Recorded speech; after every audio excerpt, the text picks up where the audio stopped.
In this video, we'll take a look at how Desmos can be used to help with either graphing or evaluating operations on functions. So suppose you have two functions. We'll keep them fairly simple for this demonstration. We'll say f of x is negative 2x plus 4, and g of x, we'll go ahead and make a quadratic just to make it a little bit more interesting, x squared minus 2x plus 1. And you can see that both of those functions are graphed. Now, maybe you are asked to graph, say, the sum of these two functions. And so the sum of the two functions could be written f plus g of x. Now, when you're writing in Desmos, you would have to say f of x plus g of x instead.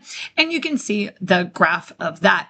Now, if you were doing this out by hand, you could use this to check your work on the operations. So maybe you were asked to do it by hand, and you came up with x squared minus 4x plus 5. And what you can see is that your function for your result matched what Desmos told you. Therefore, you know that your function was correct. Sometimes you might be asked to evaluate. So maybe you want f of 1 plus g of 1, okay? And so you can type in the 1 there, and Desmos will not only do the substitution for you, but will evaluate and add them together. So f plus g of 1 is equal to 2.